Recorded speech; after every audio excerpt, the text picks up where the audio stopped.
Welcome to the Building Efficiency Resources Podcast, the BERcast. We are back with another episode today talking about the status of stretch codes around the United States and Canada with our guests Ian Finlayson with the Massachusetts Department of Energy Resources, as well as Alison Lindburg with the Midwest Energy Efficiency Alliance, and my good buddy Natasha Brooks coming to join us on the BERcast in segment 2. But for right now, segment 1, wow, we tend to record segment 2 first, then we gauge how much time do we have for segment 1 and possibly a segment 3. I'm just going to go ahead and roll into segment 1 very quick because we got more than enough to talk about when it comes to our primary topic. And the thing that I am really excited about in segment 1 to talk about is the launch of the Michigan Home Energy Rebate Program. The quote-unquote soft launch started this week, and there is actually going to be a full-fledged launch of the Home Energy Rebate Program, as well as the High Efficiency Electric Appliance Rebate Program, or Home Electrification and Appliance Rebate Program, that is. These were both funding opportunities that came out of the Inflation Reduction Act. We've talked a lot about it here at the BERcast, about the opportunity. Again, we're not just about HERS ratings and new construction. This is an opportunity to improve existing buildings. And Michigan, boy, we're one of the oldest states in terms of the average age of our building stock. And so we've got some really inefficient buildings here. So these funds are really important to move us forward. The way that the program works in Michigan is, it's based off of household income. Basically, it's a low to moderate income type of approach. So if you're over 150% AMI, you're probably not going to be at least on the first round of these funds. It's for existing homes as well as multifamily existing. And so what's really exciting about this is it's really happening, people. This is actually occurring around the country. We were a little bit concerned because the DOE website dealing with these programs has up and disappeared. You can't find it anymore. But it turns out that a lot of the states were in fact approved, and they do have programs that have launched. And so it kind of remains to be seen. A lot of these ones that they had their applications approved kind of, at the last minute before the change of the guard there in January. It'll be interesting to see if places like Florida and Alabama and Tennessee, if they actually do ultimately stand up true programs. But, Georgia, for example, that's a red state, but hey, they've got a home efficiency rebate program because why not? Why wouldn't you want to help promote your residents having lower energy bills and more comfortable homes? Wisconsin, again, a state that voted red in the last election, also has a home energy rebate program, as well as the home electrification and appliance rebate program. And the big deal about these programs, again, for the electrification program, you can get up to $14,000 per dwelling unit, depending on the income level of the occupants in the dwelling. And then, when you get to the homes program, there's additional chunks of money as well. And, it's kind of a big deal. It's something where you can't get both monies for the same measure, but you can kind of say, well, I'm going to deal with the homes program to make my home more efficient to start off with. And then after that, I can go to the electrification program and get some updated electric appliances. And that makes a lot of sense for a lot of people because they may be in need of things like insulation and air tightness updates before it really makes sense for them to consider, spending more money on things like heat pumps or heat pump water heaters. Again, I'm excited. The program is a real thing in the state of Michigan. It's in the state of Wisconsin. It's in the state of Georgia. And I'm going to keep looking around to see how it gets stood up in some of these other states to make sure that really these programs continue on, because I would like to believe this was one of the sort of more no-brainer things for us to spend money on as a country to help make the average person have a more comfortable, more durable, more energy efficient home. So we're going to keep you posted as time goes on. But like I said already, we had a long enough conversation in segment 2 that we're just going to go ahead and roll into that. I will just do a quickie segment 3 just to say, go Pistons. My Detroit Pistons are back in the NBA playoffs, the 6th seed, more than tripled their win total. They were the worst team in the league for many years in the NBA, 14 wins last season, the worst in franchise history, a record-breaking amount of losses consecutively. I believe it was 26 or 28 consecutive losses. Just pathetic last year. But this year, here they are, all the way up to, I believe, 44 or 45 wins. And so they more than tripled their win total. They're in the playoffs. They're going to be facing the New York Knicks. And, oh, it couldn't be any sweeter than that. I am looking forward to seeing the Pistons show what they can do in the playoffs. And we'll have to see how that turns out. Maybe we'll actually get back to a decent sports segment at some point. But for right now, again, we're going to go into segment 2 right now.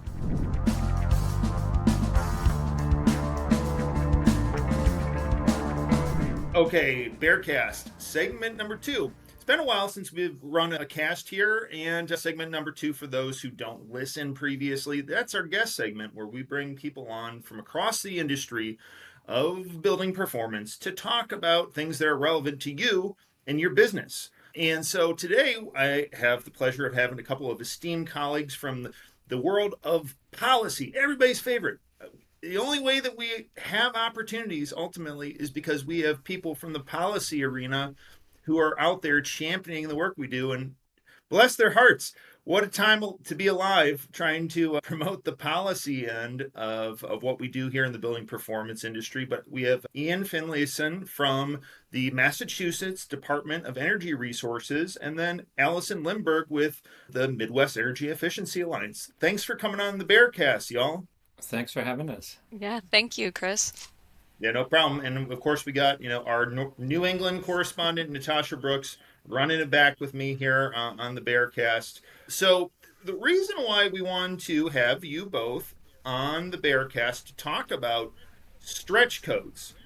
Where are we today in 2025? And I think this is a really important topic because, number one, there was a couple of really big opportunities that came out last year that we covered on the BERcast about the launch of an updated and certainly more well-rounded and much more stringent, higher performance version of the stretch code in Massachusetts.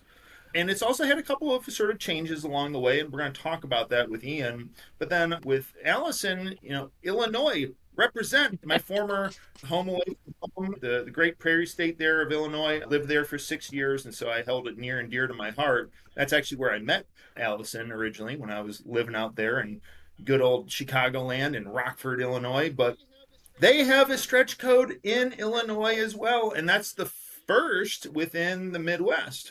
And so we're going to talk about, how's it going in other places. Obviously, New England been the bleeding edge. We could talk about other places around the country that I think typically more invested in building performance policy. But then to hear about it happening in one of the Rust Belt states like Illinois, I think is really exciting. So, Ian, I'm going to go ahead and just kind of kick it off with you. Tell me a little bit about yourself and your role with the Mass Department of Energy Resources. How long you've been there?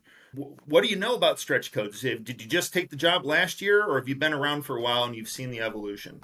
Yeah, thanks, Chris. Yeah, I've been working on the stretch code since about 2007. So I was around in Massachusetts state government for the very initial stages of it and the Green Communities Division that we set up. And then I've stayed with it all the way through today, and so far so good. Okay, yeah, so you've kind of seen it from the very start because the first iteration of the Massachusetts stretch code came in the very early 2010s, right? Wasn't it something like 2010 or 2011, something around that range? Yeah, we published it at the end of 2009, and then we had our first towns and cities adopt it in 2010. And at the time we thought maybe we'd get like a dozen. And now we have 300. Yeah, little did you know. Yeah, for sure. Well, I will just say thank you, good sir. From Bear Kind, you're putting my kid through college. You have really helped to spark the interest in HERS ratings as code because in the state of Massachusetts, when you're using the stretch code, it's kind of almost like the baseline is hers. And there's other ways to go about it, especially with the newer version, but that's kind of the foot in the door. And I'll just say, BER, we have a lot of rater partners in the state of Massachusetts and then also surrounding states that, New Hampshire and Maine and Connecticut that do work in Massachusetts. And honestly, I think if it were not for the stretch code, I'm not sure that we would have such a robust economy of energy performance professionals based there in Massachusetts. Was that kind of, I understand probably well, tell us, I mean, what was the point of the stretch code to begin with, But I guess, part of what I'm getting at is like, was it to grow a workforce as well, or was it really just about sort of energy savings or climate change mitigation? What's the point of all this? Yeah, no, when we started talking about energy codes, even before the stretch code, we recognized that there was like a compliance challenge. And also, we really wanted, like, the leading builders. I'd say any builder these days is a leading builder because it's just not easy to build. We wanted them to get credit for the performance of their buildings. And ResNet and the HERS program very quickly rose to the top of our list as a way to kind of give recognition for high performance. And then more recently, Passive House, which seemed like a long way away back when we started, as we learn more about multifamily, that's become like a focal point for us for larger buildings. Yeah, just giving builders recognition for having better homes. HERS is probably the leading way to do that today, in the US at least. Yeah, and Natasha, again, you kind of run down from Halifax, Nova Scotia, and do a lot of work with our customers there in Hmm. Massachusetts. I would imagine you're talking about the stretch code with them pretty frequently when you're out and about in the field. Is that correct? Yeah, I'm pretty sure it comes up pretty much every visit I do with a raider in that area. Like it's very much a topic of conversation. Raiders want to talk about it. They want to make sure that they're understanding it. They want to kind of voice their opinions and their likes and their dislikes about it and various other things. I'm a little bit of a catch-all, I guess, for all the kind of feedback from raiders who are kind of working with it in the industry. But it's great. Like so far, so good. Like the response has been great since the changes happened last year. Yeah, and just so everybody understands, as Ian mentioned, the stretch code Massachusetts really kind of launched then, 2010-ish range, and it was a HERS index of 55 for a long time, really up until what, just the end of 2023 when the new version went in, or was it early 2024 when the new version went in? Yeah, 2022. I mean, code changes take a while, right? So we went through a long public hearing process that took about a year in 2022. And then 2023 is when we really stepped forwards. Initially with HERS 52, and then dropping down to 42, 45, and now 48 as options for new construction. We're talking residential low rise there, right? Yeah, and we'll get into some of those sort of distinctions here. But Allison, I don't want to forget about you over there. Thank you for coming and joining us. And Allison, your work with the Midwest Energy Efficiency Alliance, I think you and I probably met going back to, I don't know, 2012 or something in that range. And so we've known each other for a good long amount of time. And I get the impression nowadays your work extends just, even beyond just building policy, but you're doing a lot of other roles at MEEA. Maybe tell us a little bit about MEEA and what's your role there now? And, what are you hearing about the stretch code there in Illinois? So I'm the director of building codes and policy at MEEA, the Midwest Energy Efficiency Alliance. And for those of you that don't know, we're a nonprofit organization, which is called a REO, a Regional Energy Efficiency Organization.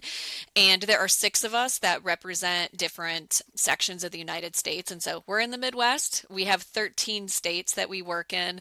And our mission, we're a member-based organization. And our mission is basically to promote energy efficiency through policy and programs. And my team works on energy codes, but we also work on other policies like for existing buildings, like benchmarking ordinances, which help consumers to track their energy use in their buildings, and then also building performance standards, which set targets for existing buildings to actually try to meet for energy performance.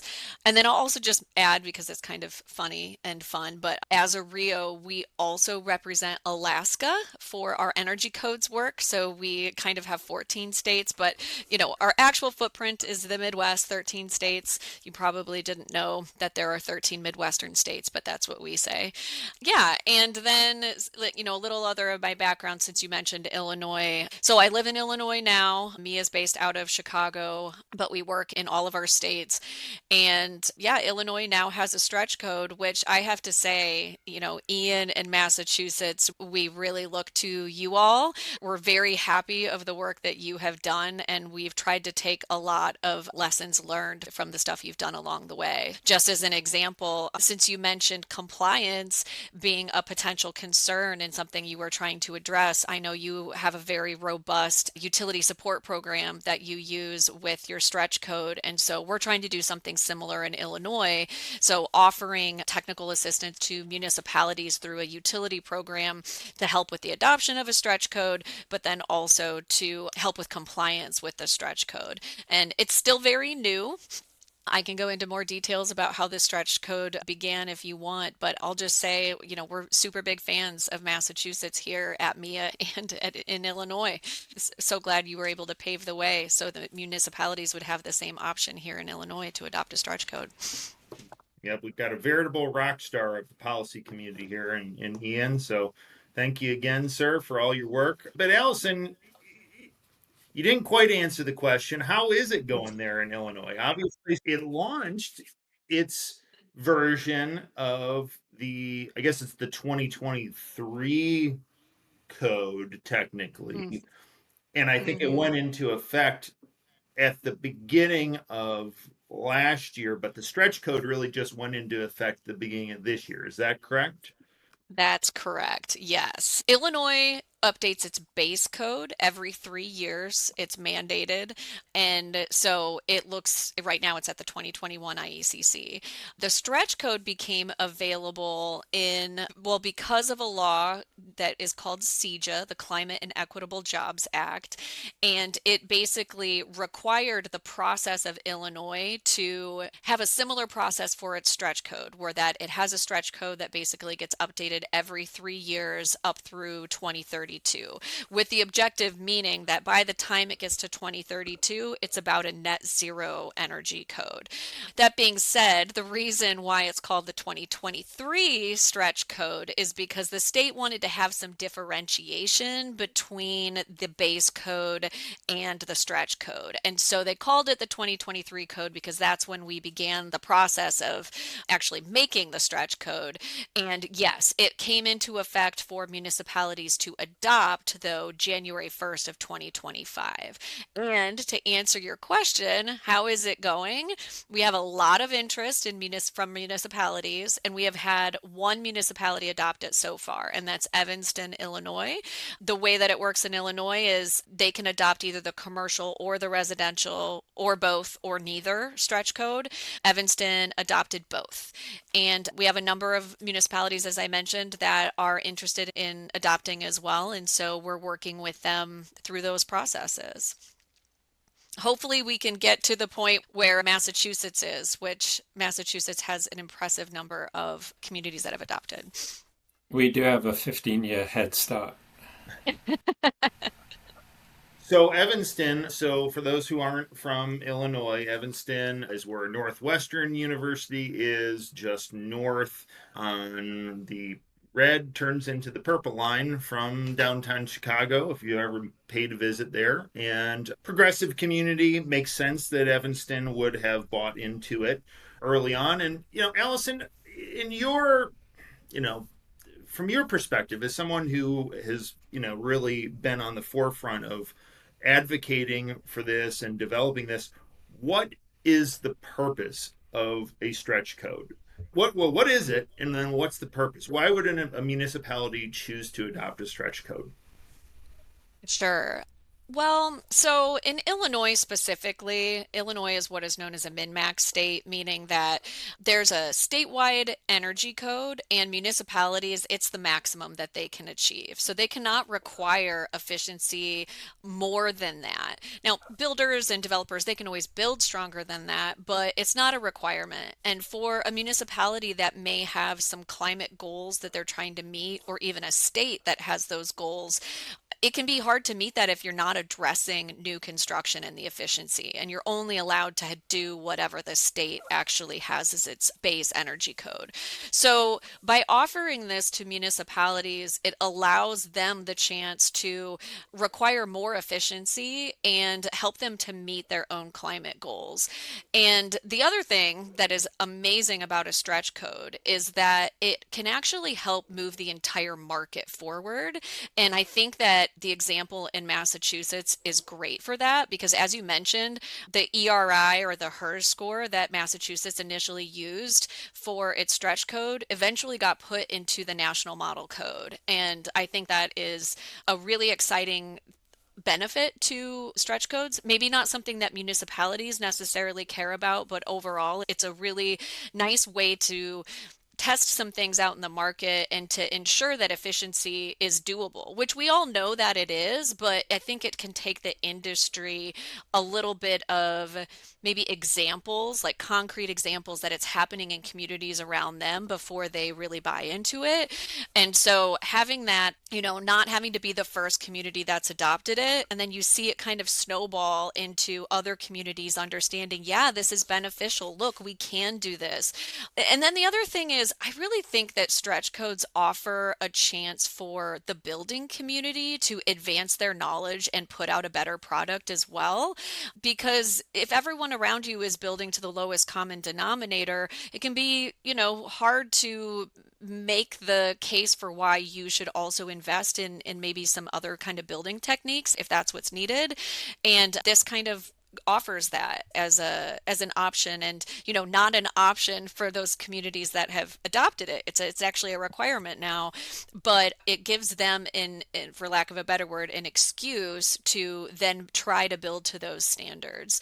And for whatever it's worth, the Illinois stretch code is really not super strong right now. It's going to be getting stronger in its next iterations, and I think that's the other great reason why a municipality should consider adopting a stretch code, is because it actually shows the path forward for builders and developers and communities. Whereas the model code, we don't really know where they're going to go. We don't know if they're going to do a big jump. We don't know if they're even going to roll things back. But a stretch code, especially the one in Illinois, is going to show specific targets on how it's going to move forward. And then the industry can use that as a way to prepare. That's also good for code officials, which I know code officials have a lot of concerns about changes all of the time. The way the Illinois stretch code is designed is that the changes will be incremental, and they will look very similar in every update. Yeah, I remember seeing that sort of chart, and we featured it on the BERcast when we did an episode on the Illinois stretch code back last year. And yeah, it seemed like, kind of the benchmark right now was to achieve around 50% EUI savings versus the 2006 IECC, which is kind of interesting because, there's multiple paths for success in terms of complying with the stretch code, but certainly probably one of the ones that makes more sense, and I'm not just saying this as an advocate for HERS ratings, but the ERI path probably makes a lot of sense in order to get there. And it's interesting that we see, okay, you're right around a 50 on the index if you have combustion equipment, and then backing off a little bit if you're using basically an all electric home. So I have to imagine, Alison, in the development of this, that benchmarking that score sort of with that goal of the 50% EUI savings? There's kind of a relationship there. Am I wrong? When you say benchmarking, what do you mean? Like tracking it over time or? Yeah, what I mean, well, yeah, sorry, yeah. I'm sure that the term benchmarking has a very specific meaning. The goal, my understanding was, that with this stretch code would be achieving 50% savings versus a sort of a 2006 era home. Is that correct? Yes, absolutely. And then just because you have this pulled up right there, Yeah. you can see that the next iteration of the stretch code for this particular compliance path will be a relatively simple update in the sense that we can just update the ERI, and we can continue to do that until it gets to the 2032 version, which it will then stop and will stay there. I think it makes a lot of sense. So if your goal is 50% better than the 2006, well, it happens to be that the ERI calculation uses a 2006 era reference home in order to basically say that's a 100. And so if we're going to get 50% better than that, then we're going to basically choose an index score of right around a 50. It looks like there was an acknowledgement of the benefits perhaps to promote all electric homes, to promote electrification, where maximum score is not quite as stringent as compared with combustion based homes. Is that correct? I think that was probably the intent there, yes. I'll also just mention, because I think this is important specifically when talking about the ERI, is that, and they added this as an addendum. I don't know if it is specifically in that version that you have right there, but this is a part of CEJA, the law that put the stretch code in effect, which is basically that all of the targets with CEJA have to be energy efficiency, like energy consumption based. And so with ERI, which allows trading off for renewables, they actually had to put a backstop in there, which is similar to, I guess I shouldn't say similar to, but the 2024, I believe, has a different score for without renewables and with renewables. And so the way that this works is they decided to do it combustion equipment, non-combustion equipment, but all of these scores that are in there, you cannot trade off renewables for that efficiency. And that's because it was put in statute that the efficiency target has to be met by the stretch code. Gotcha. Okay, fair enough. We do have a decent thermal envelope backstop, pretty similar to what we see in the 2024, as you mentioned. Now, there's other paths to compliance. You can do a building performance path, basically, in the performance-based cost compliance path. The trick with this, though, is that you have to be, I believe it's like 70% better. Yeah, you have to basically be, 71% better than the reference. That gets to be really tricky in my experience doing performance. So I'm not sure that so many people would go with that as an option. And then the other option is there is a prescriptive compliance option. And in doing so, there's a lot of, I think, enhancements that come from better building enclosures and things like that are demanded if you're going prescriptive. But one of the other, I think, the big things about prescriptive is that there's these additional efficiency packages then that have to be complied with, and there's point credit values. And I'll say, as a person who followed this process in Illinois, it almost seemed like that's where this was going mostly, was towards this sort of big performance, or sorry, credit calculation.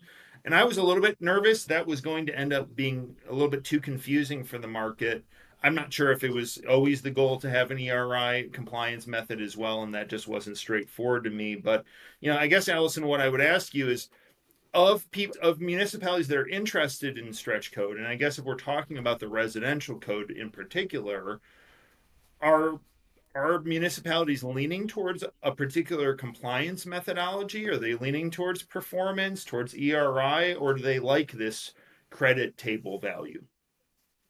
Yeah, that's really a good question. Number one, I just want to go back to the performance path, like the whole building performance path, I think is what their total building performance. So this has actually changed again because of that stipulation that it has to meet a certain efficiency. So instead of being calculated by cost, which is the typical way that the IECC does it, it is actually efficiency. So I think that in energy use itself, that I think is why the 71% is there. That changes it a little bit from the cost, but also the 71% had to meet that target of the stretch code. And if I remember correctly, I might be getting this wrong, but I think that the residential stretch code was 29% more efficient than the Illinois base code, the residential one was at the time. So it is a pretty big jump from where Illinois was on the residential side. Commercial was not so big.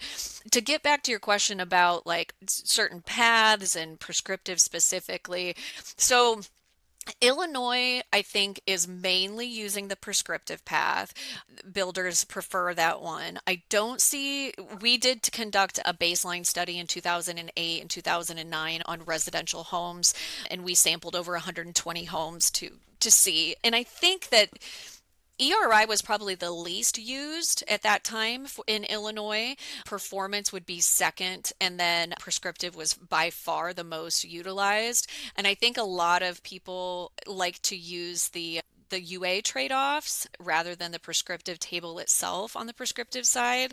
However, since you just asked specifically about the stretch code and that R408 table, so the R408 table comes directly from the 2024 residential IECC, and it's a new addition to the IECC on the residential side, basically replacing the additional efficiency credits that were in the 2018 and the 2021.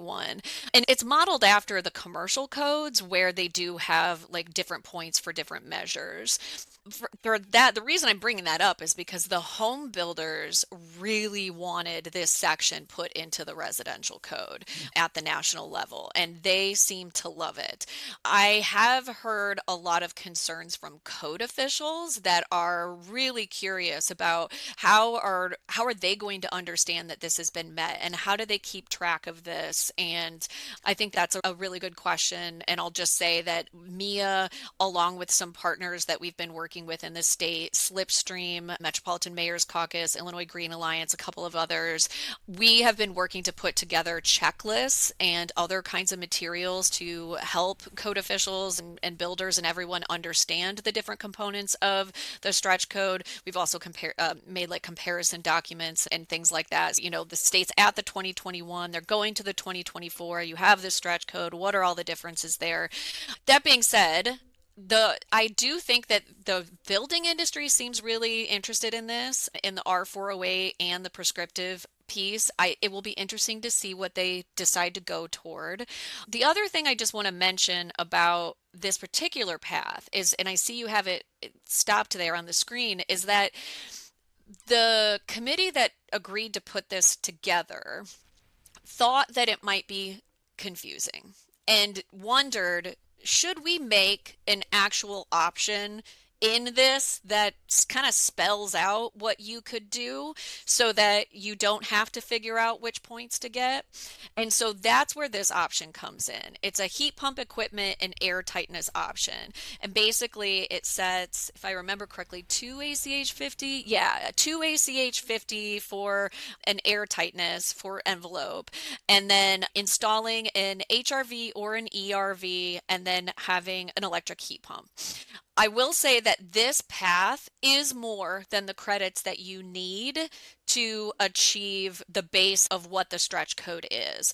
However, it was decided that this was the most straightforward way to help people achieve that efficiency, because some of the other ones, you know, if you get it, just depending on the size of your home, depending on the size of the equipment, like it may not be the same in efficiency. So this is what was decided as that kind of more straightforward option, I would call it, for the prescriptive path, but it remains to be seen if this will be taken up or not. Even though Evanston has adopted it, it has not gone into effect yet. So I have not seen any municipalities actually trying to build to this specifically. So I don't know. However, I do think that the prescriptive option will be pretty popular once builders get the hang of how using the R408 section. Yeah, I mean, and Natasha, this kind of makes sense what Allison is saying.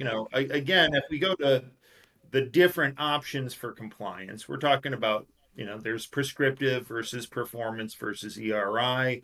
I think Allison is saying, yeah, the ERI could very well be used, but maybe, Illinois has never been the biggest HERS rating state. It just doesn't have that many raters. And there's not a lot of like utility programs specifically promoting HERS index scores. So I'd say uptick from like ResNet ratings in Illinois has not necessarily been gangbusters historically. So what I'm hearing from Allison is that this prescriptive option may make a lot of sense. And so again, prescriptive is you follow sections R401 through 404, and then you have to choose these bonus points from R408. And so you have to have a good building enclosure. You can't have a sloppy building enclosure. Yeah, you may do a UA trade-off, but if we're talking about most of Illinois it's climate zone 4 and 5. These are some more stringent building envelope levels to be certain to have to achieve, especially when we're getting into wall performance, R20 plus 5, R60 in the attic. If you're in climate zone 5, then R15 continuous or 19 cavity. You're just trying to get into some things that are a bigger deal. And these aren't actually that different than the model 2021 IECC, but certainly for builders who do go performance, they're able to trade off some of those things for other items. What Allison, I guess, is saying is what they did here is say, okay, well, build a pretty good home per the prescriptive approach.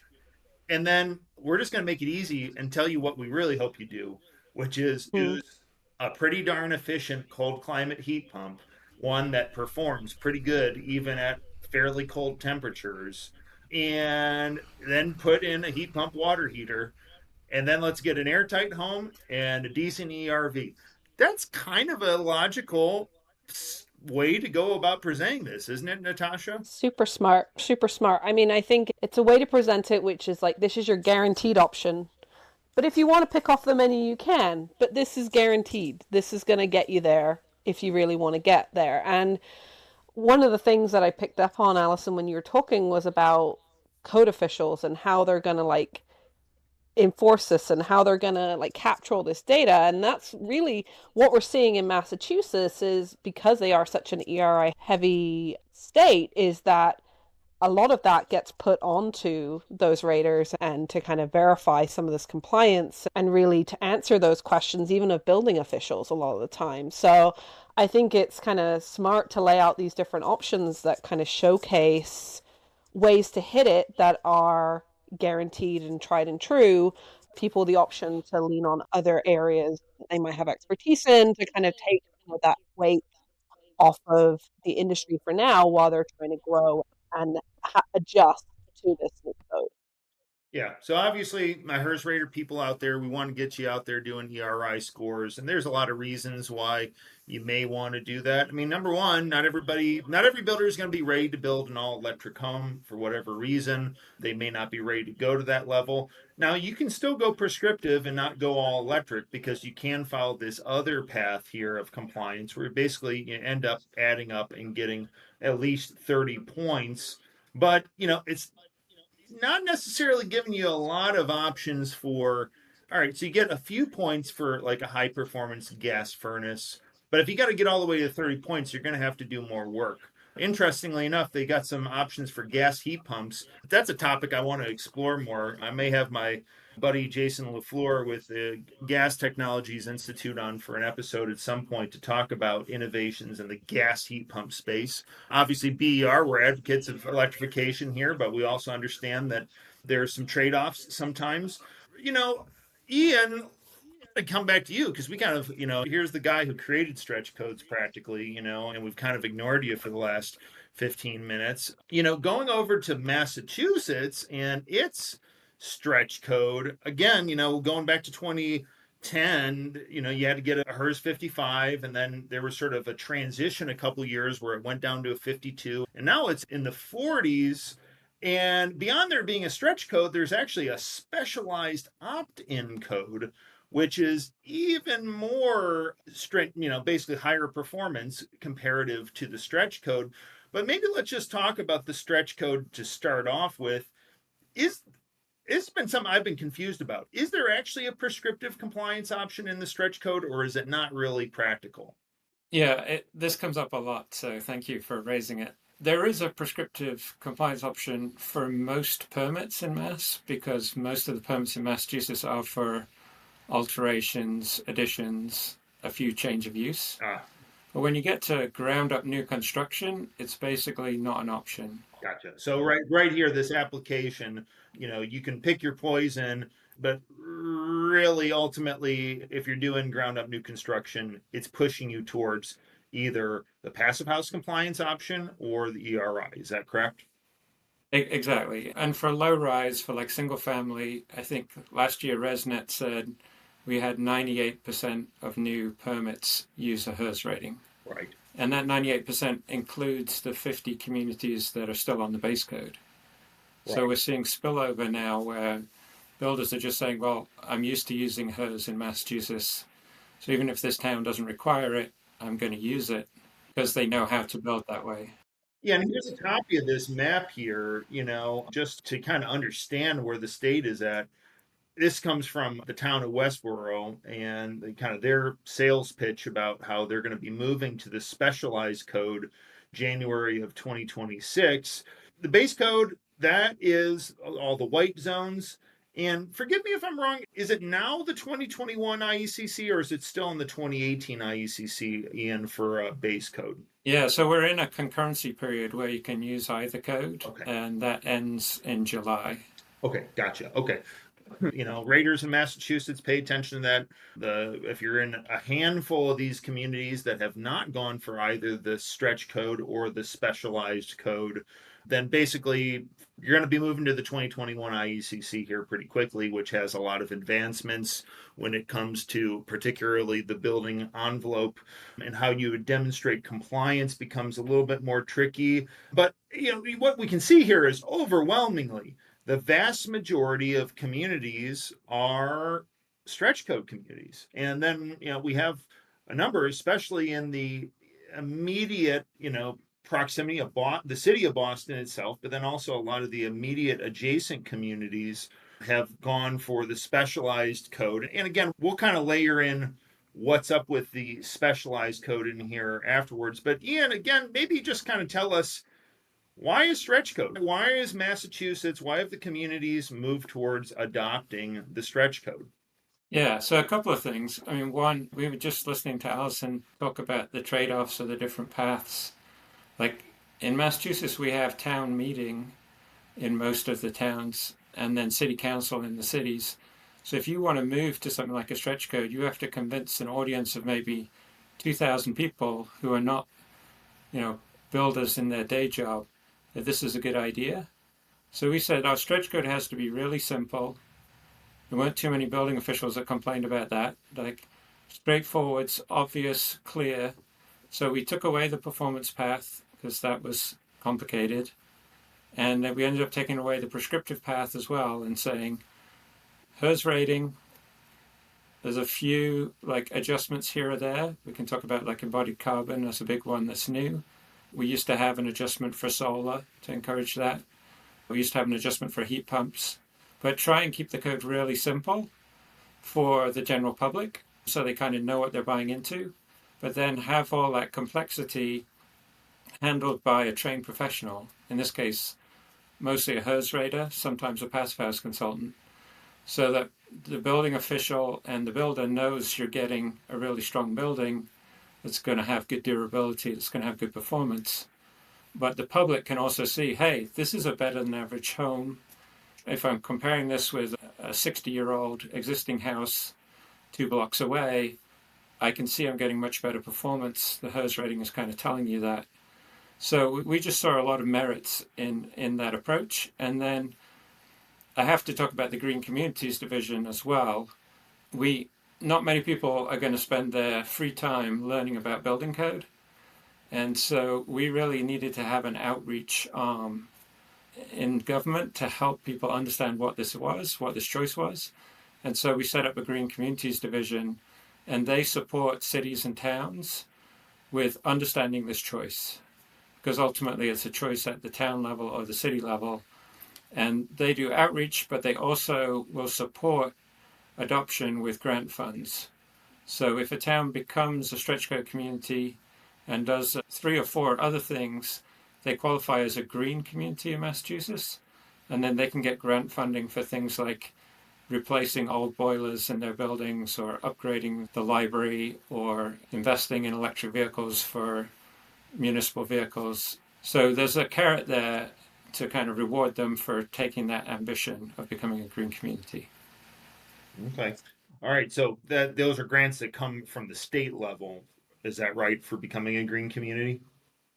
Yeah, we have an annual budget. It started out at $10 million a year. It's currently up to $20 million a year because we have 300 communities that are applying for that every year.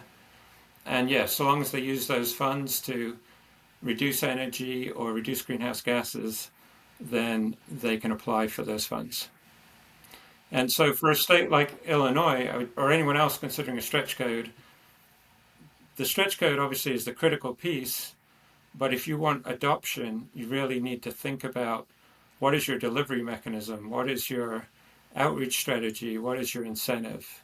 And I think the reason why you see this map in Massachusetts is because we also invested in green communities as well as developing a code that we think makes sense.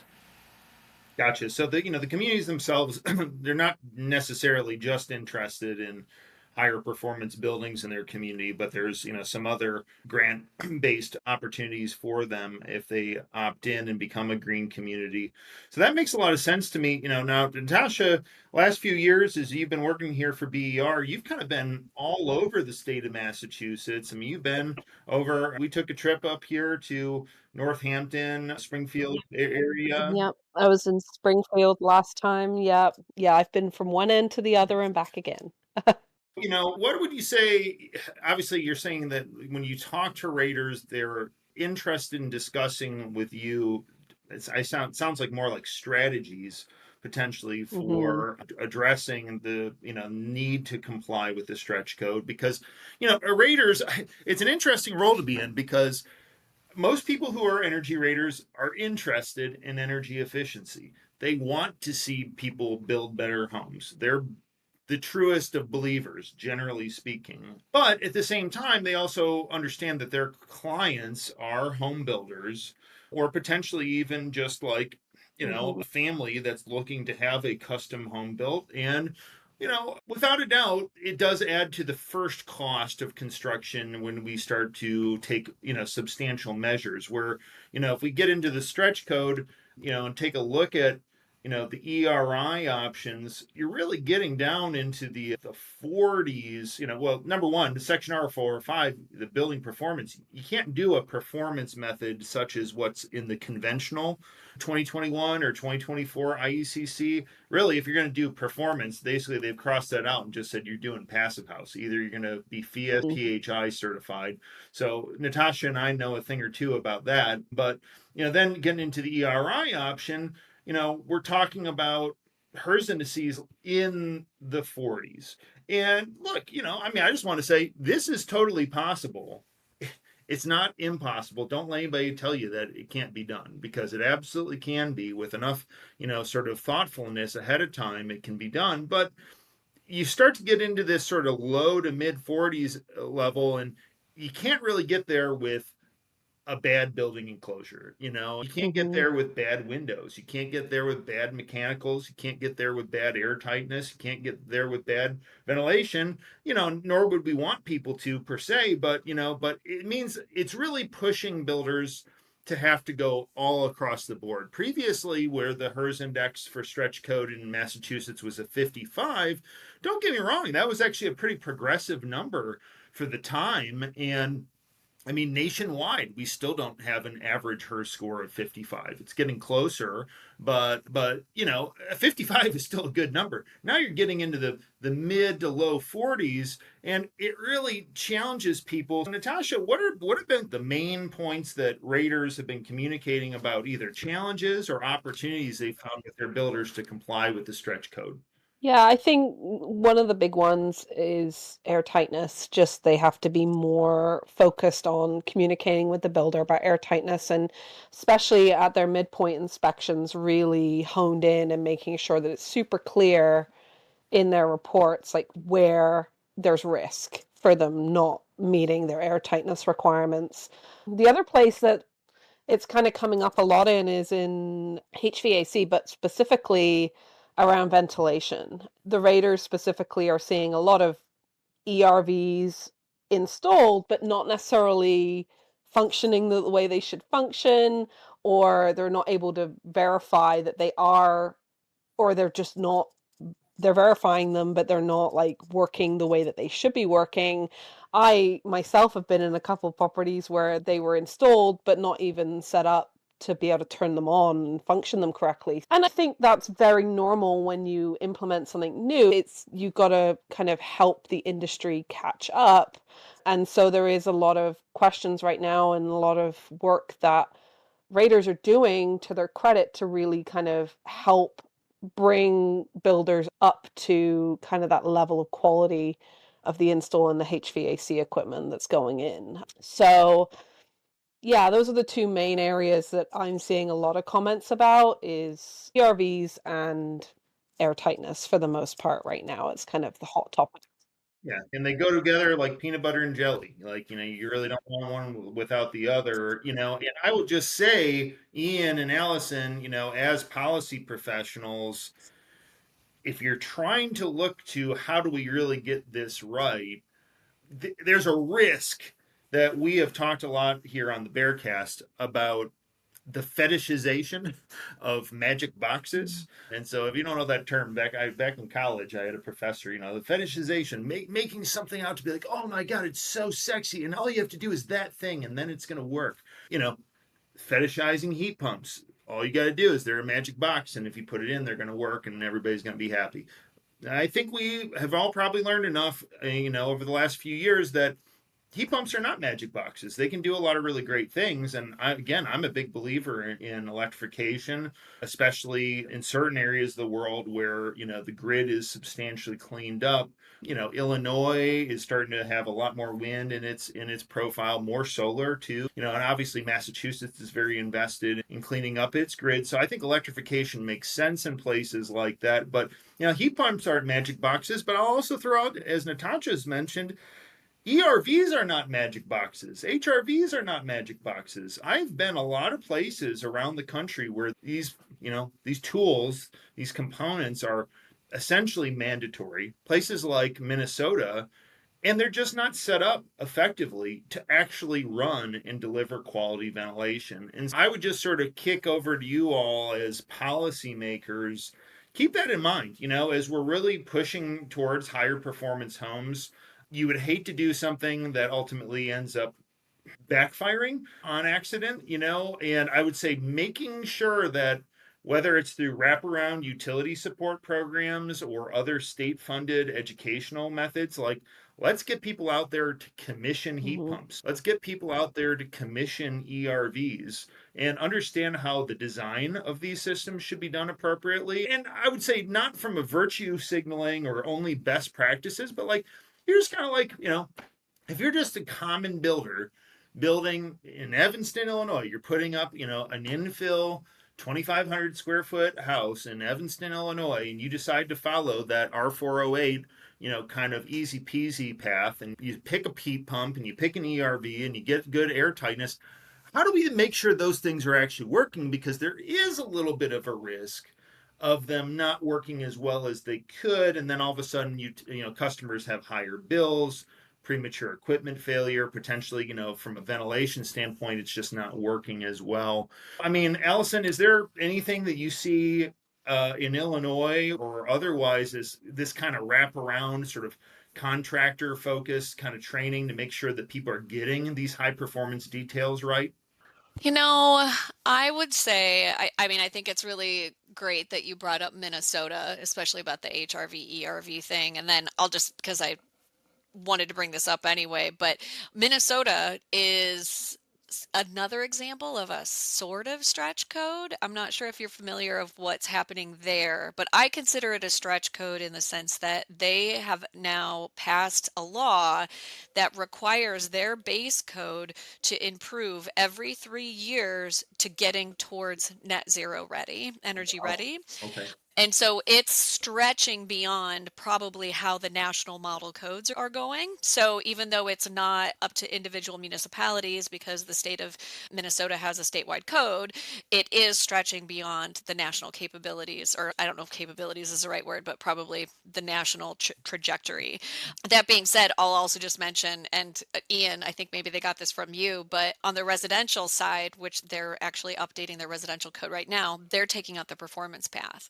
And I think that's interesting. Or they're actually, I shouldn't say they're doing it for sure. There's a proposal to remove the performance path from the residential code. And I think it's not being used in Minnesota, but I think they're also thinking about moving, as it gets updated, how do you continue to do that on the performance side without just saying like, just build a passive house, which I think would be great. But yeah, so about the wraparound services and things like that. So I do think that Minnesota has a pretty good pipeline that they're trying to, at least that's what I'm seeing, or at least there's the intention of doing, is trying to train some of their contractors there. And for whatever it's worth, Minnesota has a really interesting model for HVAC in this, and for a lot of people in the construction industry is, where some states require that you have certain amount of continuing education credits in order to get your license for whatever it is, whether it be like an HVAC contractor or something. Minnesota actually requires that a certain number of those CEUs are related to energy. And it's just, I think, a really nice way of ensuring that you have the capacity built in for your contractors and your subs to understand energy efficiency. And I think especially in a cold climate, that's really important. And the all of the utilities there, or most of them, have gotten together to create a statewide code program there that they have been launching slowly over the last couple of years. And I think that contractor training is part of that. I can tell you that in Illinois, we're trying to do that for the stretch code, and ComEd is trying to fund that. I think there could be a lot more funding that specifically goes into those, subcontractor spaces to do that. But there are other entities for sure that are doing it, just not specifically around the stretch code, I would say. Yeah, I don't want to act like I know all of the things that are happening on the contractor services, because I certainly don't, but just related to codes, those are two things that I can tell you are happening in states that I consider to have stretch codes. Okay, great. And I mean, Ian, obviously in Massachusetts, there is an implied encouragement to go all electric. The threshold scores for compliance are a little bit more modest if you are going with an all electric building.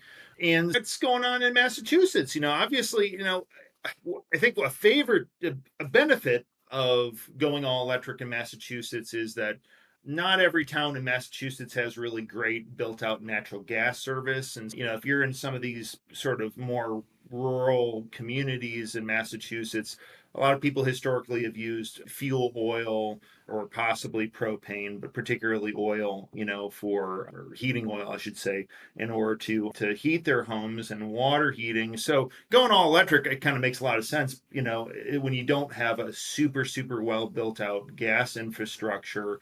But, have there been any sort of lessons learned along the way with these, like I'm saying, these magic boxes, ERVs, HRVs, heat pumps, or do you feel like there was enough thought put into it at a state level that you're getting ahead of those kind of issues before they occur? Yeah, I mean, I'm glad you talked about HRVs and air infiltration as being like peanut butter and jelly. Like, I was about to say the same thing. We started looking at what it would take to do HRV or ERV as a requirement in about 2019. And we spent a bunch of money and 2 years really doing analysis on that. We looked at the kind of homes that were being built in Massachusetts. We had over 100,000 model runs done on like residential homes in Massachusetts to look at what are the different ways you could get to different HERS ratings and what choices are builders facing when they think about how they're going to get to that HERS rating. And time again, like ERV, HRV installed well showed up as like the best pathway. And then we also knew, like, we started this in 2019, like COVID then hit right in the middle of that analysis. And we learned so much about the benefits of good ventilation systems, filtration systems that work. And the kind of political decision by state leadership, our then Republican governor, was like, absolutely, let's have high quality, well-ventilated new homes, particularly multifamily for renters and seniors. And so that was when the decision was made fairly early on that, okay, we're going to require energy recovery or heat recovery ventilation.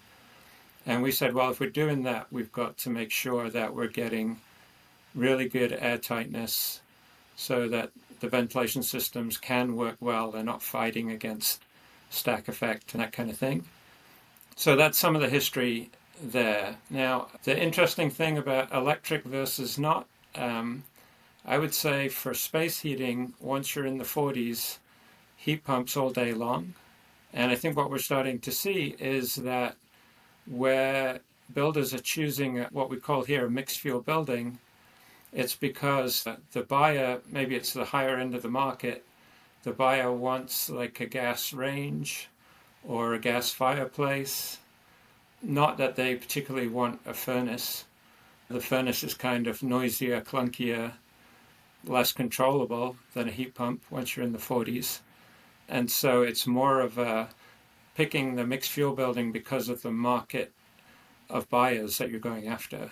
Or in multifamily, it's for domestic hot water because heat pump water heating for a large multifamily really takes thoughtful design and you have to know what you're doing. Yeah, so I think what we're going to see is propane, which had a big share of our new construction market at HERS 55, is probably going to lose out to heat pumps across the board. And a lot of gas furnaces are going to get replaced with heat pumps.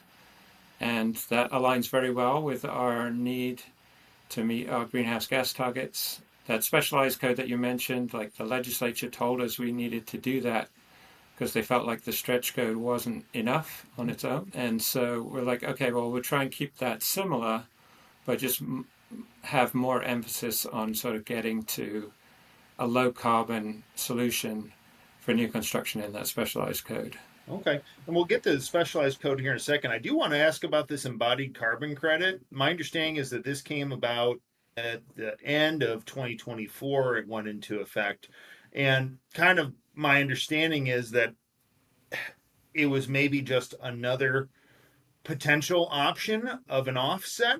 Maybe, and I'm conjecturing here, but maybe some bill. I mean, because look, the transition from a 55 down to a 45 or a 42, that's not insignificant. And that happened pretty quick. So is it fair for me to conjecture that this was an option to meet people part way in the construction community to give them a path forward with, you still got to get either a 45 for mixed fuel or, for an all electric, a 48, but that's maybe a little bit more attainable, than getting into these mid to low 40s numbers, and with the idea in mind that, there's going to be some consideration for lower carbon building materials. Am I fair to conjecture that was part of the impetus of this, or was this something that you always wanted to include anyways, and it just wasn't ready at the time of the original publication? Yeah, so I mean, I will say we made big changes to the HERS ratings for alterations and additions and change of use, that kind of far right column. Right, yeah. That was really based on legitimate concerns and pushback from builders and building inspectors. But we hadn't really seen a lot of of the HERS 4245 at that point, because you can see kind of in that column that was only required July 1, 2024. Right.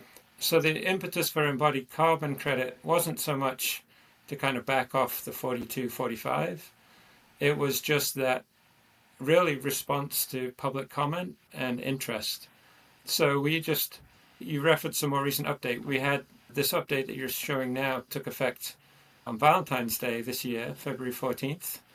And really it reflected the first 2 years of putting out this code and we have a sort of hotline, we have a technical assistance program that utilities sponsor, we have an inbox here in the energy office.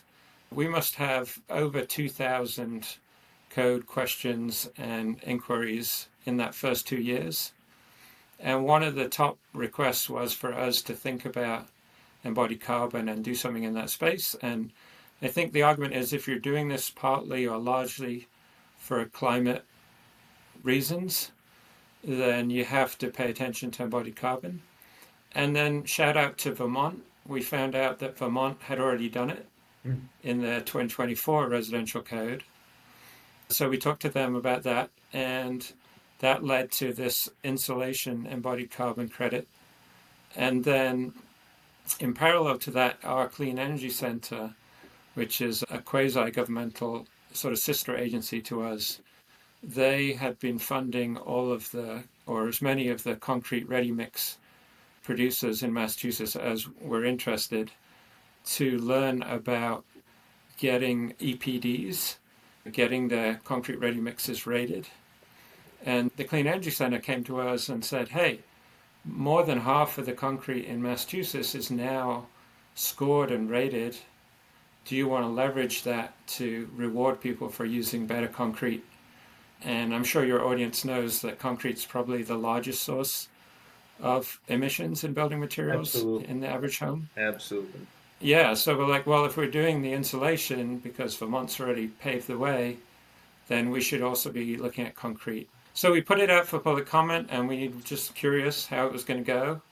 And that and Passive House were the two topics that got the most public comments.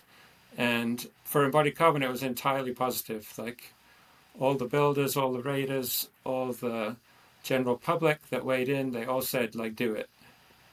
So we're trying it. It's just came out in February, and so it's too early to say how many people are going to use it. But I think it's going to be really interesting, and I think it's going to be an area of focus for us going forwards as well. Well, it's certainly, it's on topic for where we're heading as an industry because, at a certain point, we start to get into these levels in the 40s.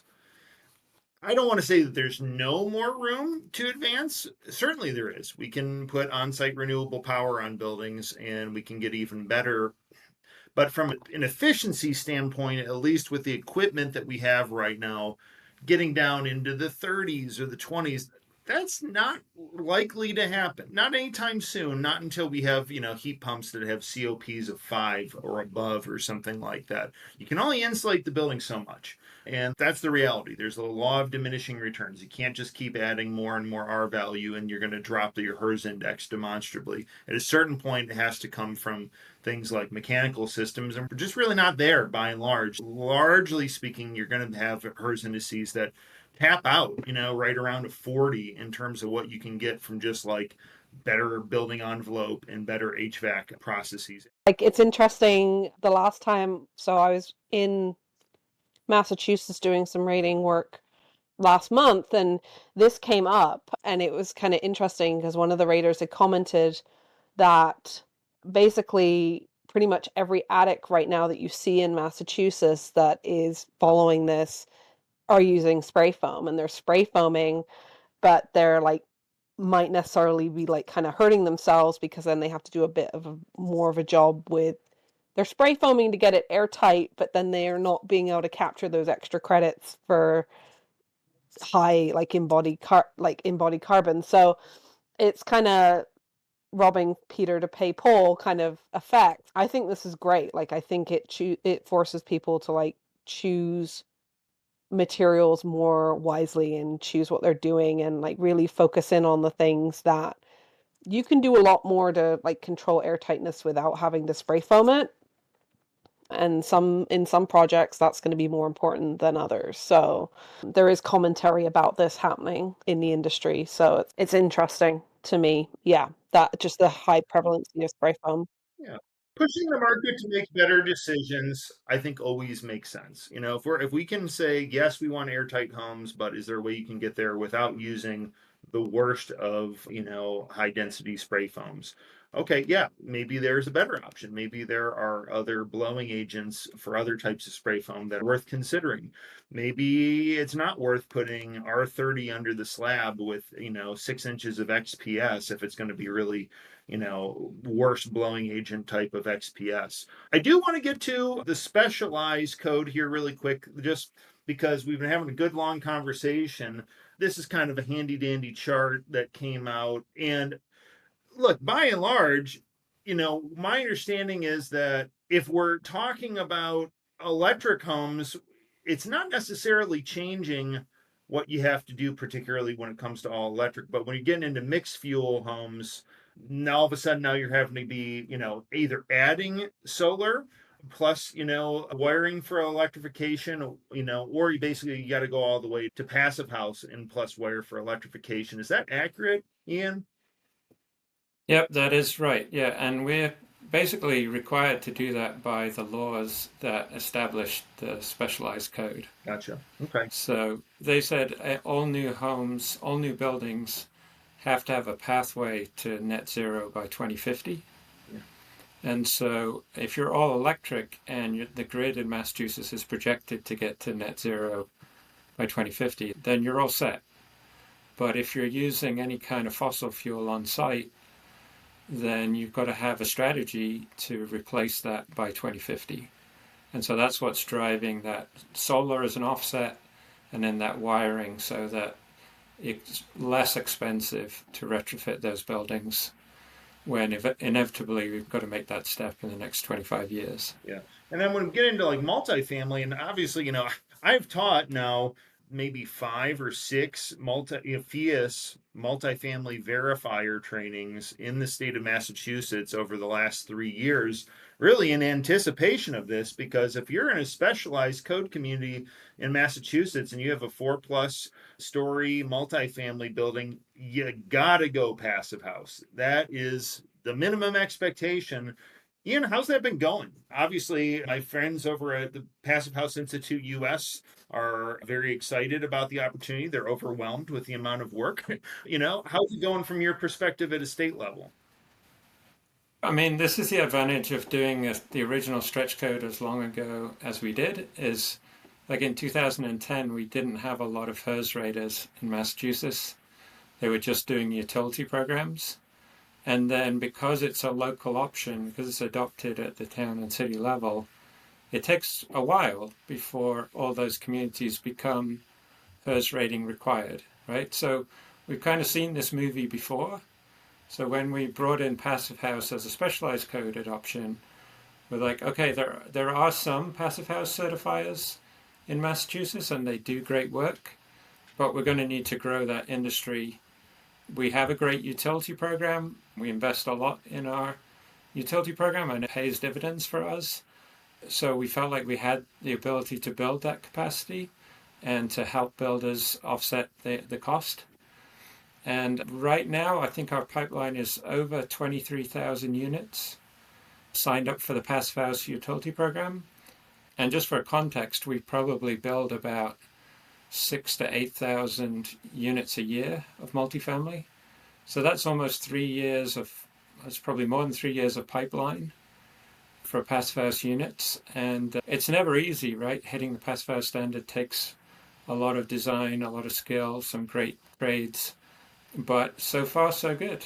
And, we hope that continues to be the case. One thing that we did in February that got a lot of public comment was we got a request to have a solution for a project that is almost at Passive House certification but narrowly misses. Let's say they miss the ventilation slightly or the air tightness slightly, And so we have added a modification that says if you sign up for Passive House and then at the end of the day you test and you're just off, but your certifier can verify that there's no moisture risk in those walls, that it's a really good building, it's better than any code building anywhere else, then you will get a certificate of occupancy. We don't want to hold up valuable new housing, even if you don't get certified, but you have to be close. So that was the only kind of adjustment we've made since 2023 when this came out. And kudos to all the designers and engineers and builders who are making it work. Yeah, well, my passive house people there in Massachusetts, they've been kind of on the leading edge for quite a long time. And, Natasha and I, we've trained some folks. And Natasha, you're heading back out there in May in order to train some more. Is that right? Yeah, May 15th and 16th, I believe. Yeah, so we'll be getting a whole new crew trained up as verifiers. And I'm kind of curious, Alison, like when we were looking at the performance requirements for your stretch code, if obviously FIAS is their home base is in Chicago, Illinois, I'm kind of curious to see if that is a future insight for you guys there. It's actually in there. It's in there. There's two additional compliance paths that are available for both commercial and residential. And so one of them is Mhm. FIAS, or just, I don't know if you call it fee, but the European version. Yeah. Thank you. And then the other one is basically the net zero appendix chapters of both the residential and commercial. Wanted to have that be an option just in the case that, like let's say a builder really wants to do that, but they want to make sure that of course it's going to meet the stretch code, but they want to be able to show to the code official that it officially meets the stretch code. So those two are called out in the above code option. And when we do trainings, we tell people that's an option. It's one of the compliance pathways. So there aren't 3 compliance pathways, there are 5. Got it. Okay. Well, looking nationally, believe it or not, the DOE still has an energy codes website. I don't mean to be too cynical, but obviously some of the other websites that we love that came out from our federal partners have been reallocated someplace. But this one on stretch codes is still up.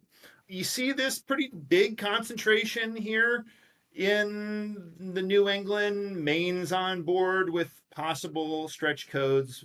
Vermont, New York is about to update its code in a major way to really push electrification and to have stretch code options. Not too surprising to see some stuff going on the West Coast.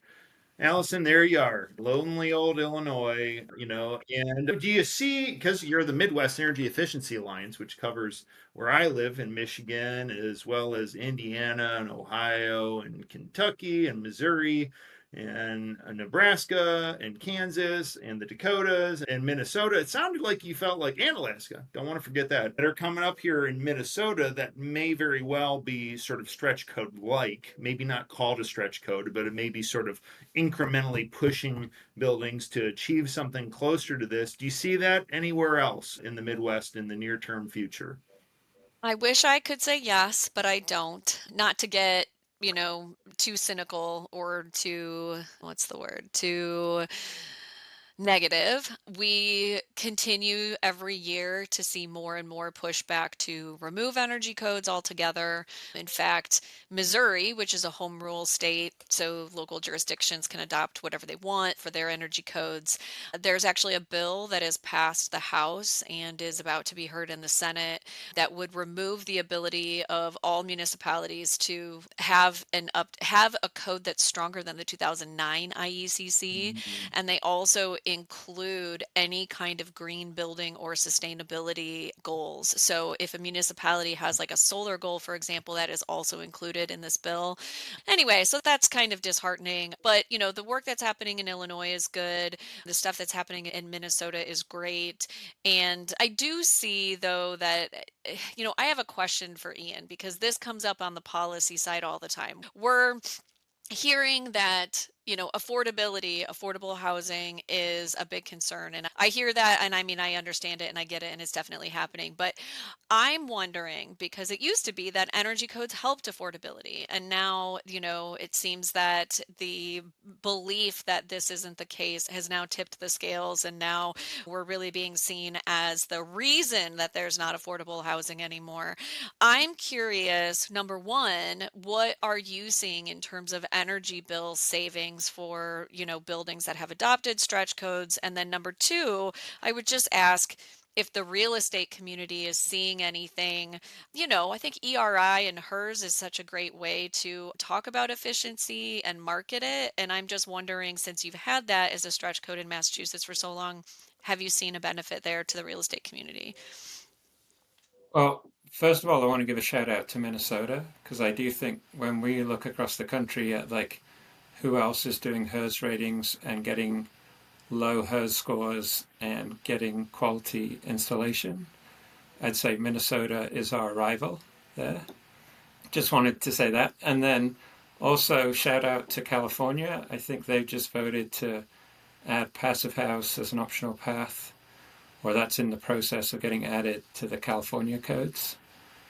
Probably less surprised that California is leading. But then to your question about affordability, so I mean, before I joined state government, I was working for an affordable housing developer. So I learned about HERS ratings building a multifamily in Cincinnati and in Louisville, and a little bit in sort of Raleigh-Durham area. So that is front of mind for us and has been from the outset. And we think HERS is great for that because of the design flexibility that comes with that, cheaper than the prescriptive path, even with ResCheck.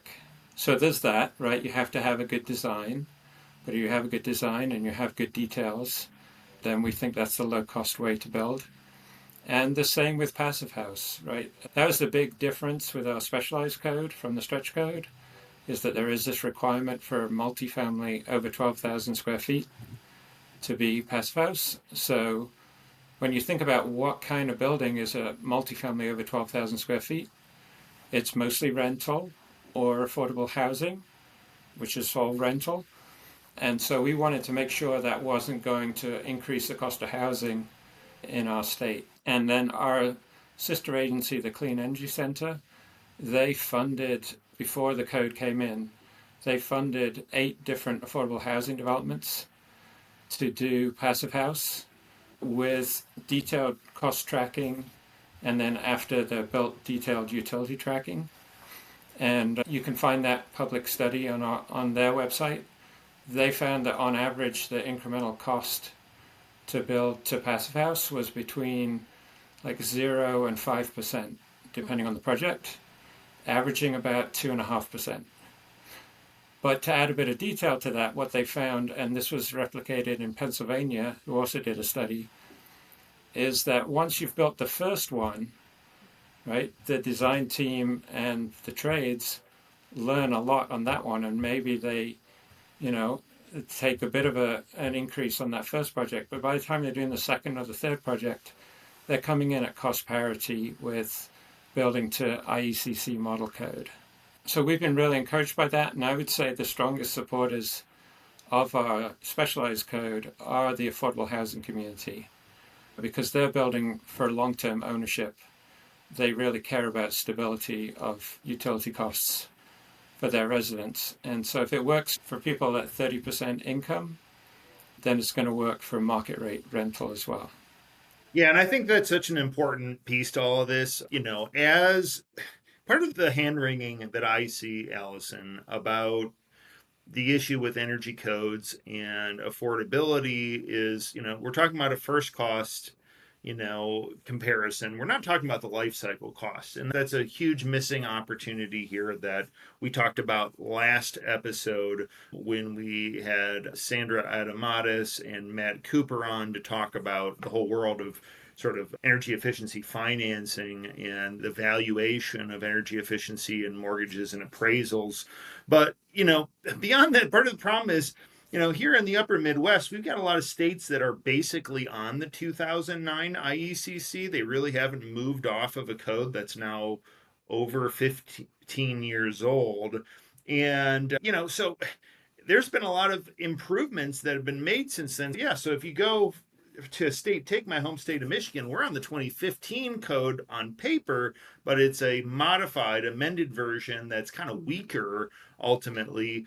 And then if you try to go all the way to a 2021 or 2024 ICC, then I think it does concern a lot of builders that, it's going to become punitively expensive to build, especially if you're pushing primarily the prescriptive compliance option, because that really has less trade-offs. And Natasha, you're kind of dealing with something similar up in Canada, right? Because your national building energy code went through a pretty sizable update in 2020 with a tiered compliance methodology for energy efficiency. And tiers 4 and 5 are essentially like passive house and then net zero, more or less.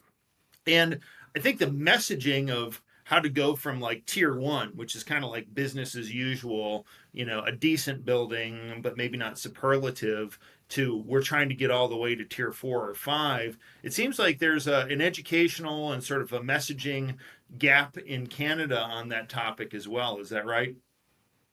Yeah, I think it's a case again, we want codes to advance and we want them to change, but really until you adopt it and you say we're going to be here, it's kind of hard for the industry to get on board. You're always going to have some early adopters and people who want to kind of push the envelope, but the big concern obviously here, as I think is relevant kind of anywhere else, is that we're in the middle of a big housing crisis where affordability is a big piece, and there's a lot of needed education on how to do this, how to advance, how to move and progress these buildings forward, but not compromise and risk like potential affordability or costing people out of the market.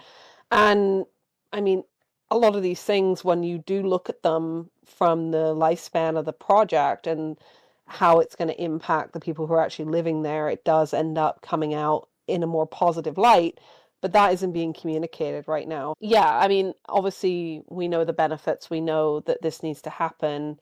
The nice thing with the way that Canada's implemented it is they have kind of put out a roadmap, at least at each province's level, as to how quickly they're going to step things up. So it does give some foresight for future changes, and that's gone over pretty well. And what that's doing now is saying, okay, well, here's the bar and here's where the bar is going to be in 5 years. So let's work towards that bar now and try and get through the easy stuff fast so that we can really be ahead of the curve when that's adopted. So yeah, there's a lot of kind of education and support that's needed for this industry overall as we're going to advance, but it's all good problems to have. Yeah, is there any talk about stretch codes in Canada? Does that topic come up, or is it not presented as a topic? Because the tiered performance is kind of like a stretch code, right? Like someone could Yeah, set a baseline code of tier 1, but they could also potentially advocate for tier 4 or something like that. yeah, they can choose to really adopt and implement any of the tiers at any time. So like a builder, it might be enacted that tier 1 is required, but they could say, I'm going to build to tier 4 right away. And so it kind of innates this stretch code without really enforcing it. And then the dates where that tier will be enforced are then public knowledge. So everybody knows by a certain point they're going to have to be there anyway. So again, like what that provokes is kind of this sense of, okay, we know where the target is. It's no longer like a when it's going to happen. Is it going to happen? It is going to happen. It's going to happen on this date. So let's kind of work towards that and making sure we're ready for it. So it's already kind of stretching and pushing that market trend upwards, which is great. Yeah, so it's kind of a stretch code model. It's just a slightly different model that's being implemented here. Okay. Well, coming from the Great Lakes state here in Michigan, we have been stuck on an old, crusty version of the energy code for a while, and we've been dancing around whether or not to go to the 2021 or 2024. Well, I don't know if state law allows this type of thing, but I think a stretch code would make a lot of sense here. Allow communities that are maybe a little bit more progressive, Ann Arbor, Grand Rapids, places like that, give them an option to be the catalyst that show that this is possible and to really help to drive the state forward. Ian and Alison, and Natasha, we've had a really great conversation. I really appreciate you all coming in to talk about the status of stretch codes across the country, and we'll look forward to the next time that we see you when maybe there's some updates here in the next few years. Yeah. Great. Thank you for inviting us. Thank you so much. Good to see you all. Nice to meet you, Natasha. Nice to meet you. Okay, awesome. And we'll catch you all on the next episode of the BERcast.